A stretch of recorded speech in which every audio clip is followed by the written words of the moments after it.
The AI will not replace people. Of course, AI will replace a lot of tasks because managing is universal. So I don't need to know a lot of technical matters. I just need to be the most efficient in managing. And managing is universal. The moment you enter a price war with China at scale, you've already lost.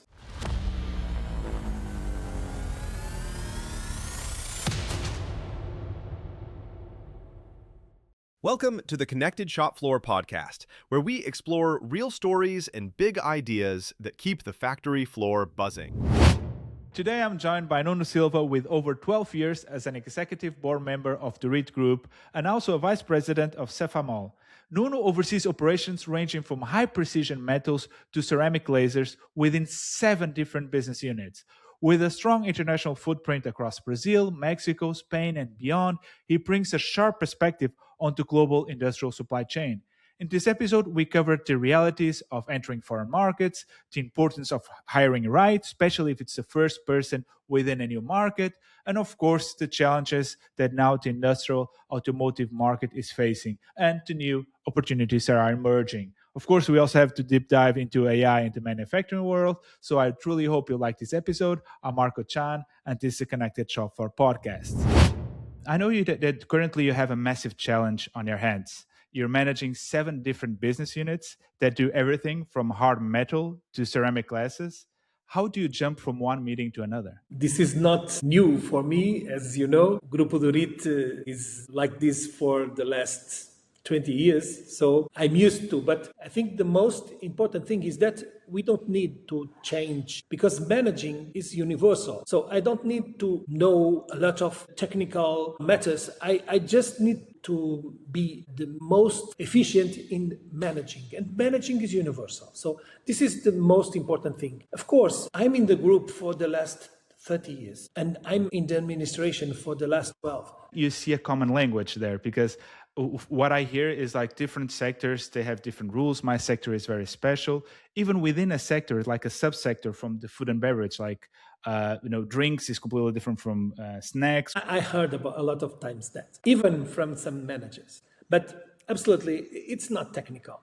The language is based on accountability, rigor, customer obsession. This is important, and this is important for all, not for one of them. Every unit, whether making hard metal tools or ceramic glazes, iron casting, has to answer the same fundamental questions. And the same fundamental questions are you delivering on our compromise to the client? Are you improving? Are you financially sustainable? These are universal. So you put the technical side, it's not an issue when you're managing on a higher level position, right? And when you do that, I know that something that is very interesting on your group is that you invest around, you told me this, that 2% of the turnover is in R&D, which I know that typical SMBs and bigger enterprises, they are within the 0.5 to 2%. So you're really on a higher margin there. Why do you see that as such an important thing? There is no fixed formula for that, okay? I'd be suspicious of any group that everything's split it and divided and defined it. So let's say is not only in our culture, is like a tailor production. The majority of our units are tailor-made products for customers. So we do a lot of engineering. So it's not difficult for us to make 2% in R&D. But of course, we allocate based on 2 factors. The maturity of the sector and the potential of generate differentiation. In more mature areas, R&D is incremental. Efficiency gains, process improvements, sustainable targets. In emerging sectors, we're willing to take bigger bets because the reward of being early is far greater. And you're saying that you of course, you invest more in new sectors, in new markets. And now something that you also explained to me before offline is that the automotive sector still plays a big role within the group, right? Especially in some of the business units. Yeah. And as we all know, the automotive sector is changing quite a bit. And are you doing new bets like aerospace and so forth? Or do you still have to invest quite a bit onto the sector and trying to get your way in there? Both. Both. I would imagine. And that's deliberate. That's deliberate. Of course, the safe sectors fund the new bets. And the new bets secure our future relevance. Of course, we have to continue improving in our natural sectors or in our critical sectors.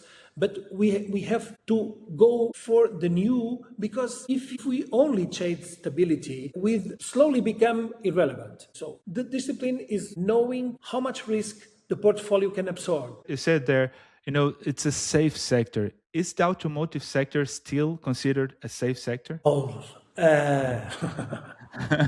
It's a tricky one, right? Because this it's is the changing so much. question of $1 million, no? It's too big. It's very important. We can lose 20% of the business in automotive, but I think Europe cannot lose the automotive sector. So it's very challenged today, but automotive will be here for next years. And we have to adapt. We have to be competitive, and we have to find the new areas where we can. But I know that within your group, you have invested in mining with Duramin. You have also invested in naval with Duricast. Are you doing this a little bit on purpose to try to get to diversify a little bit your portfolio? Or is it just a matter of investing in sectors that you know how to get them? No, it's completely deliberate. We call it structural resilience. Automotive is our most important client base, of course, but we've seen that happens when market cycles, like for instance the EV transition, was a very loud reminder, no? So mining, naval, iron casting don't move lockstep with automotive. So they give us breathing room and cash flow stability. Which makes a lot of sense, especially when you go back to what you said initially, is a business. So the principles are the same. But tell me something, when you're in your position, which you're managing a little bit the holding that it's managing the 7 different units, can you explain? Because sometimes we have this saying that in order for you to manage, you need to be in the weeds. You need to be in the middle of the action. But I can imagine it's impossible for you to be in all those different details. Is it better to be above this helicopter view? Where do you think it's the appropriate height when you're managing? Should it be too low, too high? How do you do that? From above, you see the forest instead of the trees, of course, but you lose the pulse, the emotional temperature, raw reality of what's happening on the floor. My answer is two things. Very strong unit managers who I trust completely, and personal commitment to the Gamba walk. Not manage, but to feel. That's very important. If you don't go inside the production areas, if you don't go to the warehouse, you don't feel what is happening. You must feel. So it's the combination of this. But of course, in our dimension, we need to have very, very strong unit managers. The shop floor never lies. You see the shop floor. You can see, this is a thing that I learned with our founders, is you have to go to the shop floor to understand. If you don't go, you never understand. One of my first visits, I will not name the company because I don't want to get anyone in trouble. And somehow I heard this conversation of people making jokes that some of the machines were on without any product. So it was just on because the CEO was there and they needed to get the machines running in order to look like it was producing and working normally. And I understand that these struggles are hard. So if you're not there on a daily basis, you can miss on these small little things, right? Yeah, that's it. And one of the things that is in our culture is that everyone can ask. We don't have blocks. Everyone can ask. You have to answer, but everyone can ask. So sometimes it's not so nice, but it's very important. Very important. Shop floor is where you can see what is happening. Yeah, I would love to go back on that managing people side. But before that, just a little bit the international side. I know that something that Dorit has done pretty well is its position in Brazil. And from my understanding, it's not an easy one. Heard a lot of stories about Portuguese companies trying to get into Brazil, staying there a few years, but 5 or so, and they start to leave. It doesn't work. What is your secret sauce for being there for almost 30 years? First thing, patience. Brazil rewards those who stay. Second, genuine localization. Not an European model with a Brazilian flag. local people, local decision making, local relationships. Okay, the general manager is Portuguese Brazilian from the family, but 99% of the people are Brazilian. Third, building structures lean enough to survive the downturns and agile enough to capture the upturns. So this is very important. Many companies leave Brazil precisely when it's about to turn. And this is our goal. We are for 30 years now. We have to deal with a lot of crises, a lot of downs. But when it's up, we go quickly. We go very agile. And I know one of the things that you also do is your Brazil plant serves the Mexican market, right? Yeah. Can you explain a little bit for us European people, and especially for the CEOs, is there a difference between this industrial DNA from Brazil and Mexico, or is it a little bit the same? No, it's completely different. The biggest mistake is treating them as one market. So Brazil has a vast domestic market and the culture of creative improvisation, problem solve, but not always through the rule book. Mexico is an export economy, so deeply integrated in the US. Normally, for us, Mexico is US mindset and Brazilian is Brazilian mindset. It's completely different. I remember to tell you one thing. When a Brazilian says 99% of the business is yours, you are in the level zero. And this is not, they are not cheating you. It's the mindset. Mm-hmm. And in Mexico, when a Mexican says 99% the business is yours, it's really. So it's different. They are different cultures. The market is really, really different. Many people think that Mexico is a huge market, but Mexico don't think about the Mexican market. They think always about US market and US patterns. When a European CEO applies the same playbook for both, we'll struggle in both. It's very hard to adapt so quickly to Brazilian way of working, to Mexican way of working. So the secret is to get like a unit manager immediately, the proper one. But it's a tough hire, right? You remember the first thing that I say is to be in Brazil, patience. So, of course, many times we have difficulties to get the right person. We had some difficulties in the beginning in Brazil. To find the right persons is difficult. To find the persons that can understand the culture, they can use their culture to their market, but can understand our culture, and to deal with both is difficult. It's very difficult, but it's very important to be with them. Mm-hmm. We have to be with them. But we cannot talk about this global supply chain without touching into the big player, which is China, and how China, in terms of molding and metal and so forth, they are pushing their way of working a lot. And how do you see us, especially in Europe, but also the Portuguese market, how can we react to having the price floor constantly dropping and dropping, the wages going up, regulation going up? Will we survive this? You stop competing on price. Okay. Full stop. Price is out of Full the way. stop. Okay. If you are competing with China in price, stop.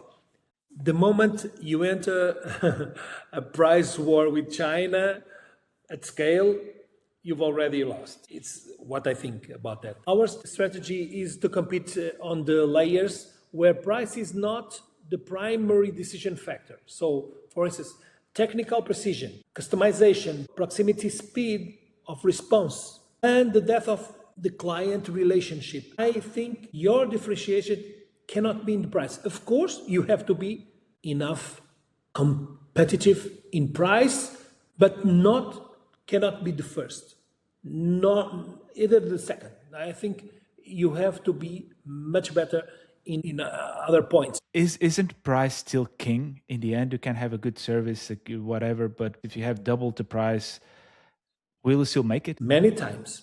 I can say two things. First, we have to be one step ahead. And this is very difficult because, now China invests a lot in R&D, in everything in process, in everything. But we have to be one step ahead. And I think either Europe and US, we have in the past, we made very bad deals because we teach all to the Chinese companies and they fight with completely different tools and weapons. So now it's much difficult to be ahead, but we have to be ahead. For instance, what could that be for us to understand a little bit? For me, the kind of service we normally do much better service than them. We can understand the problems of the customers and we can build the solution with the customer, making all the engineering with the customer to be much more efficient to the customer. This is one of the things that the Chinese don't like to do. They normally want to Mass production, right? mass production, develop maximum one process and then mass production. We have to be in the other side. So And we will today- be more tailor-made. We will do those projects Yeah. more closer to the client. Yeah. Okay. Yeah. Other thing is communication. We are better in communication. Our culture is different. But there is a lot of areas where I think we can do. Always we can give to the customer a better solution that is not based on price. Of course, price is there, but not based on price. I know that you studied international relationships, right? Your first studies were there. When you look at geopolitics nowadays, we try to avoid talking a lot about politics in this podcast. But when you look at the current situation, how does it impact your daily decision? Because so much is happening, tariffs and wars and stuff like that. Oh. And so how does that impact your daily decisions? Does it? Or is it like just business as usual? More than most industrial managers would admit. The war of Ukraine reshaped our supply chain thinking overnight. The US-China tension forces us to map our exposure in ways we never had before. So the energy transition is simultaneously disrupting our automotive clients and opening doors in new sectors. So you can always be aware that if you have problems, if the war or the crisis are affecting, let me tell you one good example. Our raw material of the REIT increased 10 times. It's not 10% or 100%, it's 10 times. Last time we talked, I told you 7 times. Now it's 10 times. Yes. Okay, 10 times. This is a problem because it's not only the price, is the lack of suppliers. Most of the production is in China and they are reserving the production for them. Why? Because we use tungsten carbide and tungsten carbide is everywhere. Almost all industrial production uses tungsten carbide. So the crazy thing is that we are doing more money now and we are developing new tools in areas that we didn't thought in the past, 5 years. So this is completely crazy, but every time you have a crisis, you have problems, we have disrupting your supply chain or your production process, but you have new opportunities. We had just someone here on the pod, Maurizio, who told us he's very much into the food industry. And he was saying a sentence, I think it comes out actually from the Chinese, is who controls the raw materials controls the world. In this case, if you have a 10x increase on your raw materials price, and you have no control on that, are we giving that control to the initial stages of the supply chain? And how will we gain any power there? Of course, it depends. But the problem is that here, for instance, this is happening now with China. China is guarding a lot of the raw materials, controlling them. But all the other markets, and it's big, let's say Europe, not so big, but US, some other countries in Asia, Russia. The only thing that we expect is that the governments can understand this and can do the right rules to balance the the the business. But It makes a lot of sense if we have the government regulating a bit, if we find new ways to add value to the product, right? And as you're saying, tailor-made, competing on that, innovation and R&D, as you're investing quite a bit on. So there is still a chance. Okay, great. I would love to move to a different segment to shake things up a little bit, which we call the press and guest section. The idea is simple. I'll throw a few questions at you, and the challenge is for you to answer them as short as you can. Is that okay? yeah, I think I know this first one because we already talked about this. But do you prefer to have coffee in the office or coffee on the shop floor? on the shop floor, always. So That's, reading the room, right? yeah. And when you have a 50-page ROI report or a short proof of concept, which one do you prefer? To try, practice, or be on the theoretical side? No, I would like to have the proof. I would like to have 5 minutes with the shift leader, as you told last time. Every time you talk with the people in the shop floor, it's you have much more information than in the pages of a report. So you prefer to talk with the shift leaders to have the experience than actually having a massive report. I can imagine you have a lot of reports, right? Yeah. How do you manage that? Can it be too much? I use a method. It's my method. I say every time to the people that work with me that I need to know the important figures. I will not read all the reports. So every time someone prepares a report, I would like to have summary of what is important. Another thing, I don't like to have written information only. I prefer 10 minutes in a meeting where the leader of an area, for instance, our CFO, says, here is the report, but the main things are this and this and this. This is much more important. Then, okay, I have time, I can read what I want, but really, I would like always the people to have the capacity to transmit what is important. Next one. Do you prefer hiring for experience or hiring for attitude? Attitude, always. Always? You can teach that you need, but you cannot teach attitude. How do you check that in an interview process? Because it's That's the problem. Yes, you have 1-2 hours a few times, and that's it. Of course, we have a team, a specialized team that do the most of this part. Normally, they come with reports, and then I use my time for interview, normally more than 2 times, and I ask a lot of things outside the experience. Okay, you personally, you interview them 2 times?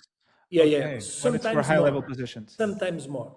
For high-level positions, I need to know the people. And I use another thing, and sometimes I can lose them, but I never hire quickly. I take time. I need time. And time, of course, cannot be months. Have you ever lost someone that you really wanted to hire? You already know my question. Recently.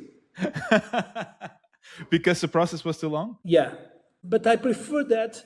Yeah, than the other way around, right? Because you pay too much if you hire the wrong person. And why is that? Can you explain that a little bit? When you hire people, and of course, if you are hiring for a high level, it's worse. It's more expensive. Not the money you pay for them. Yes. It's the time that you don't have someone correct for the function. For instance, if he works 1 year or half a year, yes, it's not only half a year. He was, for this time, making a bad job, having problems with all the structure, all the people, and then you have to reorganize, restart. It's really, really difficult. For me, is one of the most important matters in management. Because if you think from the selecting the person, defining the profile, hiring them, training them, understanding, oh shit, this is the wrong hire, and then it takes a long time to really take the decision, firing the person, start the whole process again. It's 1-2 years that we have missed a very high level position, and that impacts a lot the business, right? And many times you lose other people then in the sequence, Yes, like a collateral damage, you lose other people, right? Yeah. So the next one, do you prefer automotive stability or aerospace risk? Both. I can tell. That's exactly why we have a portfolio. It's very, very important to have the both. I think the natural way of managing is to be in a sector and develop the products for the sector. Is in our culture to be in the automotive and the aerospace risk is very, very important to have people that is able to do both things. And they are not the same sometimes, or many times they are not the same people. But the balance between these will give us the possibility to be in the market for a long time. And you know that family companies are always thinking about long term. And then my last one is, do you prefer intuition or data? Oh, intuition informed by data. Wow. Okay. So so it is a little bit like if you have the experience of the person, but that person needs to also do their studies, right? You cannot just have the gut feeling. Of course. I'm not able to take decisions without data, but it's not only data. I always use my intuition, and we are good in Portugal. Yes. The Portuguese are especially good in this. The problem is that many people are only in intuition, and they forgot that we need data. We need to take decisions based on data, but always taking our intuition. In the end, the intuition can be appreciation from the other. So if you have an AI model doing only data, it will still not do as good as humans because it's lacking the intuition part? Yeah. For instance, if we ask an AI, what can we do now in Dorit with the price of the raw materials coming from 40 to 400? What can we do about this? What is our future? And maybe I tried already. And they said that we can lose a lot of markets. The first thought in the company was, oh, we are going to lose some markets. The price will be too high for some markets. We will lose the markets. No. And my intuition and the intuition of one of my colleagues was the same. We can accommodate the price if we are producing really good products for the needs of the customers. So let's see what is happening. We cannot go immediately to change, because the first thing, when they saw the price going up, they said, oh, we must adapt immediately, we have to change. No, because the data says that we are going to lose these products. No. We have to think a little bit and think that nothing is only zeros and ones. We have to, one more time, balance. But I'm completely against take decisions only with intuition. It's really great. So there is still hope for mankind. Is there still hope? Of course, if not, you don't need us to think. Only the machines can do everything. Thank you very much for playing along. I would love to move to this last part where we talked a lot about hiring, and you said pretty clearly one of the main things about managing that you consider one of the main important things is hire and the hiring process. And you actually said, we prefer to take longer and do our due diligence and be happy with the choice because it has a big price. We pay a big price when we do a bad hire. But now, I remember our previous conversation, which was very interesting, that you explained to me, hey, but by the way, we can hire someone of the best people and they can fail and might not be their fault. It might be our fault. Can you explain that a little bit better? In most cases, I say this with full ownership, is the onboarding. Many times when you choose good people, if you don't do onboarding, a good and very, very fine onboarding, you can lose the people. Why? Because when you hire a very talented, high-prepared, experienced people, you think, okay, I don't need to be with him. He's alone and he's doing the best job. Because I know he told me, and he comes to me and he tells me all the things that needed to be done. Okay, but he comes with a complete different culture. He comes with a complete different mindset and arrives in a big organization with a lot of people, and he can arrive and says, this is wrong, I have to change. And this is the wrong way to do it. Someone very good who came with talent, with experience. The first thing that have to understand is the culture. He have to be sure that he understands everything, and only after a while start to make the change. And take the people with them. They cannot arrive. We have a lot of times this, someone came and said, this guy is not in the culture, is not in the way that I want, I need to change it. And this is wrong. The people already in the organization, they know the culture. They know, they have a lot of knowledge. And you cannot change by a click. You have to understand correctly what is well done and then change. One of the things that is mostly seen in the companies is someone comes and this guy is not okay, this is not okay, and they go away, and with them a lot of knowledge. This is bad for the organization. So for me, the most important thing after hire important and talent people is to make an onboarding and make them understand that the onboarding is crucial for the future. Let me quickly thank today's sponsor, ProGrow. On this podcast, we often talk about the impact of data and AI on manufacturing sites, and something that comes up again and again is exactly the lack of data, and more importantly, the lack of clear, actionable insights. And that's exactly what ProGrow does. Trusted by more than 100 organizations from the food and beverage industry to the automotive, covering virtually any sector of the market, ProGrow helps manufacturers get real-time insights from their machines. So visit progrow.ai and download the free app. Thank you. You touched there on a point which I think it's so hard to do, which of course I'm still learning a lot, so I still have to learn how one does this. But you hire someone and crystal clear, especially when it's high level positions that have a lot of experience, you think, hey, you can do it on your own. I don't need to be there every step of the way. But you need that onboarding process. And then you said, you need to adapt to our culture and then challenge the culture. But on the other hand, something that we have also here is we tend to start, looking all the same way because we are trained the same way and we have this tunnel vision, right? And someone that comes from the outside can actually say, hey guys, you're missing this and this because you're so much focused on your own thing.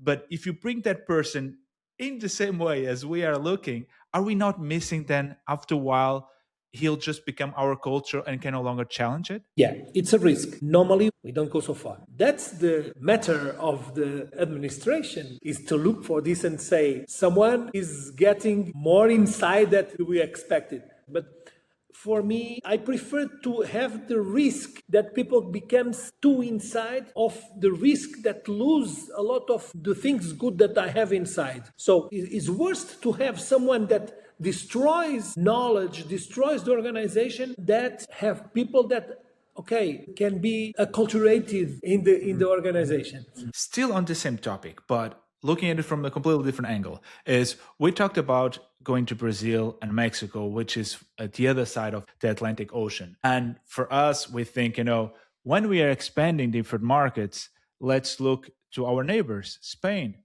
Very similar culture, close by, we can get there.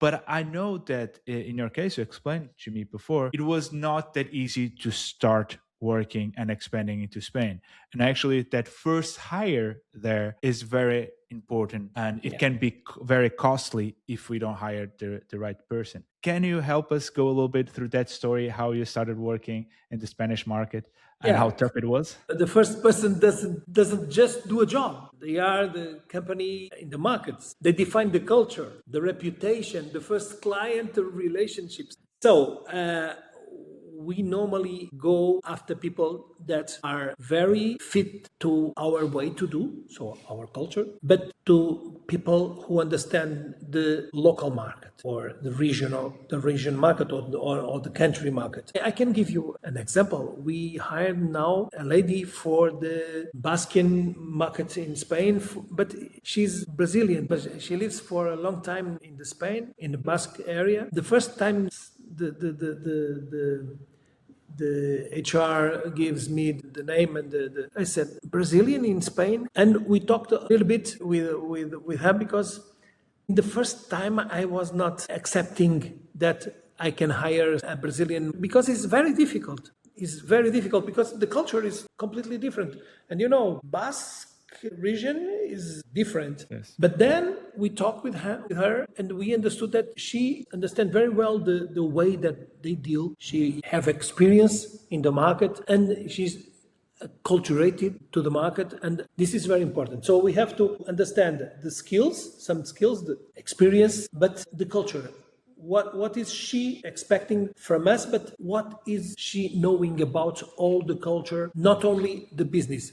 Because the business she can understand, the technical business she can understand. I completely understand that. And I think it's very important to also explain that we're talking about people that will be selling and having a direct contact with the clients. And from my experience, and this is the thing that I wanted to ask you also, is it is very hard to sell in Europe. I think most of the countries, at least let's think about the traditional ones that we would go to, like Spain, France, Germany, so forth. If Italy, if you don't speak the language or if you don't act local, it's very hard to sell. It's difficult. For instance, our main market is Germany. We have people in Germany. We have Germans in Germany. Of course, we can have some other people that is dealing in the same market, but you have to be in the culture and you have to speak the language. You have to understand the mindset. It's not possible to take someone from Portugal and go, for instance, even in Spain, for Spain and have success. He have to understand the culture to be there for a long time to produce nice results. In Spain, I think it's even worse because in Spain you have the regional areas, right? For instance, you go to Barcelona and they only want to be in Catalonia and sell there mainly. They don't even like to buy products that are coming from Yeah. Spain itself. So now you're coming from Portugal, it's even harder, right? Do you feel that? Yeah. It depends on the people, but yes, and then there is some regions is worse. For instance, Catalonia or Basque. Basque, they were talking about before, right? For instance, if you go to France to sell in France, you cannot go to sell in France and talk in English. It's not possible. It's not possible. The culture is completely different. In Portugal, if we will receive a French, we will want to talk in French. We want to talk them. We want to be very open to the And welcoming, foreigners and welcoming for foreigners. We are trained for that. But in France, it's not like that, or Germany is worse, or England, for instance. England. It's very difficult market. Everywhere we have to find people that understand very well the local culture. I think it was the German chancellor that actually said, "Hey, if you want to sell stuff in Germany, you speak German, man." But I think it's a pity. Like the European Union could be more unified. We could be selling, trading, circulating the economy. I think it would benefit the whole European Union. No, it will take 100 years. Remember that we have this union, this false union. Not for a long time.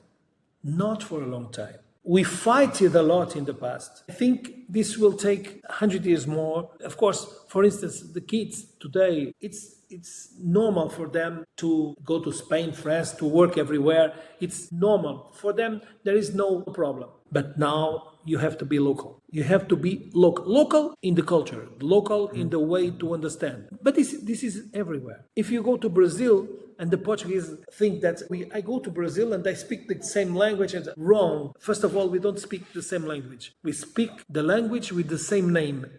We don't speak the same language. It's the same if you go to Angola or Mozambique. You remember the fever of Angola from the 2006. Everyone wants to go to Angola and sell in Angola. And how many are there now? not a lot. Not a lot. And There why? was a lot of business going there. Yeah, we have an operation in Angola. We have a small operation of the mining tools in Angola. And we are there from 2012, I think, more than 10 years, almost 15 years. But it's difficult. It's a very small operation. And now we have a Portuguese guy that is almost Angolan than Portuguese. And all of the stuff is from Angola. And you touch on the new generations, which is something that I would also love to understand, is when we're talking about hiring people, and especially for these traditional sectors and the industrial world, how do you see the new talent? Is it available? Are they looking for jobs like this? Do we have to rethink also the value proposition that we present to this new generation? Are you seeing any changes or moves there? Industry spent decades selling stability, not thinking about the environment, the work environment. But the new generation, they think different. They are not thinking about stability. They are thinking about experiences. So I think we have to change our strategy, and we are late. So for me, the strategy is to understand how to do it, but more, we have to show that we produce, for instance, components for aircraft industry. This is extraordinary. We work with rare materials. This is fascinating. We contribute for the energy transition, but we don't sell this. Our organizations are focused on customers, on solution, and they lose this time without thinking about their people. And now it's the time that we need to be sexy. When you work for a new car, you produce some parts. We produce some parts for the car, or we produce some tools for the car. When the car is launched in the market, we must make a communication. We must make marketing with this. We have parts in that car. We are working for the new products, but normally we don't do this. So we have to change the way to communicate. We have to be much more interesting in terms of what we are doing. We have a lot of examples of fantastic processes where we are making sustainable products, where we are using, for instance, we are using a lot of bio products, bio raw materials. This is fantastic, but we don't do any communication about this. So we have to communicate, we have to show to the young people, but not only in the university. We have to show them really from the beginning. I completely agree with you. I think it needs to be more sexy, it needs to be more emotional. And it's impressive. We don't know a lot of things, as you're saying, a new car is launched and we think everything will be done on BMW and Mercedes and so forth. But it's not. It's spread out through many different factories that are actually doing those components that eventually get into those cars, which is awesome. And now you're saying transitions are important, and something that we also know is Durit is now in the second generation, and the way you talk is very clearly that you respect a lot the legacy that you have, but then on the other side you want to be disruptive, you want to bring new things. How do you balance these two things? Is it hard? How do you do that? By being very precise about what the legacy actually is. So the founder's legacy isn't in the specific products or markets, is in the values, is in the rigor quality, is in the long-term thinking, is in the commitment to the client. This is the values that we receive. Those are non-negotiable. But this is not what we do. We do much more than this. So everything else, the business model, the markets, the tools, the talent proposition, this has to be open. So we have to honor the roots by protecting the values, not by preserving every practice. This is the most important. So we keep the values, we keep the base of the culture, but we have to change all the rest. Not change, we have to develop all the rest. Besides the values are core, we are not going to challenge them. But the way we address problems, the way we look into innovation, the way we look into different markets, as you said, that sometimes is a different mindset, right? Of course, every time we are going to have some disruption, our families in-house, we understand this. So always we have fights with our parents about the way to live, everything. There is always innovation, there is always disruption, but it's a mindset. You have to understand that you can change almost everything. Sometimes changing things that the previous generation don't like, but you have to be aware that you are preserving the values that define the culture. And the transition of mindset is a continuous process. Even if I look for the last 40 years were not equal. They changed a lot during 40 years. So now we are changing other things. Of course, it's difficult to deal. Yes, it's difficult to deal. We started the change of generation 12 years ago. We spent a decade in the way. So preparing, you were 10 years preparing to transition? Yeah, in the way. Yeah. You need time to do this. Every time that the transition is too quickly, I think can be very bad to maintain the culture. We even have that saying that, the second maintains, the third destroys, and so forth. We have that idea that sometimes it doesn't work well. But then we have others that empires are created because it's the next generation on top of the next, and it's building a massive empire. So how do you see what works and what normally fails? For my experience, I think what fails is rules. Normally, to make the transition between generations, but more than transition between generations, I can say transition between founder model and the professional model, even with family. Normally, the founders are the parents of the business. So they treat all the business like parents, but they are not fixed in making rules. They are the rule. They define the rule when they want. It's not written. Everyone needs to understand it and to say that it is written. Normally, this not happens in the beginning. It's not possible. My father started this from scratch. So in the beginning, it's not needed. And for a long time, it's not needed. Sometime you have to change and you have to put rules and to make everyone understand how it works and separate what is family, what is business. And I think the most of the family companies that don't have success in the transition is because they don't did the rules correctly. And I saw a lot of times that the founders don't want to make rules for their families. They say, oh no, it's not, I don't want to put any rule. The second generation or the third generation, they will do the rules, not me. I don't want to have this kind of burden.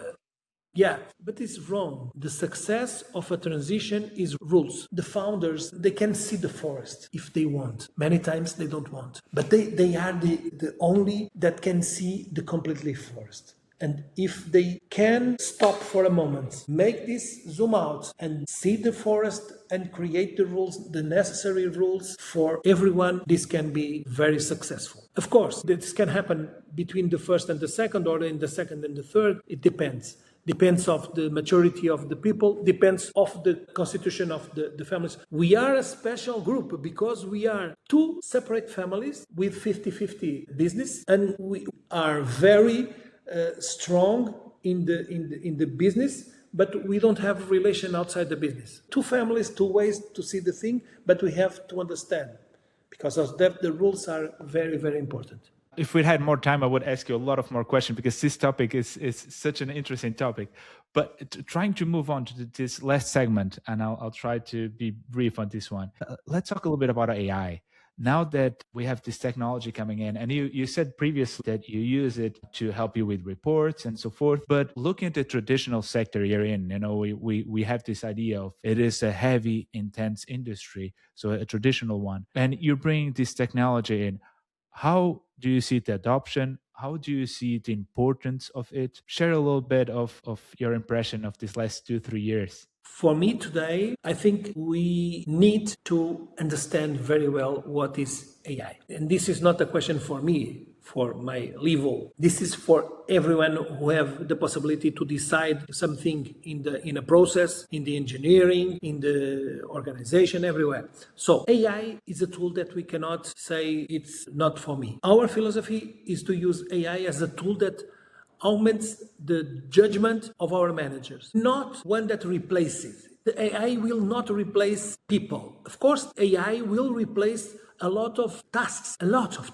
And the people that were doing some tasks, they have to do other things because we need to improve. We need to be efficient in the market. We need to be every time more efficient. So we need all the people, but not making simple tasks, making work that brings value. I completely understand where you're going, but help me understand a little bit. Is you were explaining to me before that you have 7 different units. You're creating a group section which is taking care of most of, let's say, some of the indirect jobs that can be done. For instance, HR, legal, marketing. You now start managing this more on a global perspective, and then you have services that are available for the different units to use from this holding. And IT is also there. So when you look at these technologies, what is your instinct? Is I will try to develop them internally and I will try to get my own tools, or you go into the market and you look for what's on the market and try to bring it in?